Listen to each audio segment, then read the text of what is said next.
ഇപ്പോൾ നൽകാൻ കഴിയുന്ന ഏറ്റവും പ്രധാനപ്പെട്ട വാർത്ത, ലബനൻ ഇസ്രായേലുമായി ചേരുന്ന അതിർത്തികളെല്ലാം തന്നെ ഇസ്രായേൽ അടച്ചിരിക്കുന്നു. ഒപ്പം തന്നെ അതിർത്തി പ്രദേശങ്ങളായ കഫാർ യുവൽ, മെറ്റൂല തുടങ്ങിയ പ്രദേശങ്ങളിലൊക്കെ നിർത്താതെ ഈ റോക്കറ്റ് വരുന്നതിൽ മിസൈൽ ആക്രമണത്തിന് സൈറൺ നിർത്താതെ മുഴങ്ങുന്നു എന്ന റിപ്പോർട്ടുകളും പുറത്തു വരുന്നു. ഒപ്പം തന്നെ ഇസ്രായേൽ വ്യോമസേനയുടെ കനത്ത ആക്രമണം നടന്നതായിട്ട് ഈ ലബനൻ നിന്നുള്ള മീഡിയാസ് റിപ്പോർട്ട് ചെയ്യുന്നു. അവരുടെ റിപ്പോർട്ടിംഗ് അനുസരിച്ച് ലബനനിലെ തെക്കൻ നഗരമായ നെക്കോയറിയിൽ 2 പേർ ഈ ഇസ്രായേലിൻ്റെ ആക്രമണത്തിൽ കൊല്ലപ്പെട്ടിട്ടുണ്ട് എന്നുള്ളതാണ് പുറത്തു വരുന്ന വിവരം.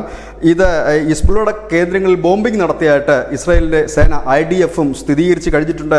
ഏതായാലും അതിർത്തികൾ അടച്ച് ജനങ്ങൾക്ക് സുരക്ഷാ മുൻകരുതലിനായി സൈറൺ മുഴക്കിക്കൊണ്ട് ഒരു ശക്തമായ തിരിച്ചടി ഇസ്രായേൽ നടത്തുന്നു എന്നുള്ളത് തന്നെയാണ് മിഡിൽ ഈസ്റ്റിൽ നിന്ന് നമുക്ക് നൽകാൻ കഴിയുന്ന ഏറ്റവും സുപ്രധാനപരമായ വാർത്ത. News desk news India Malayalam.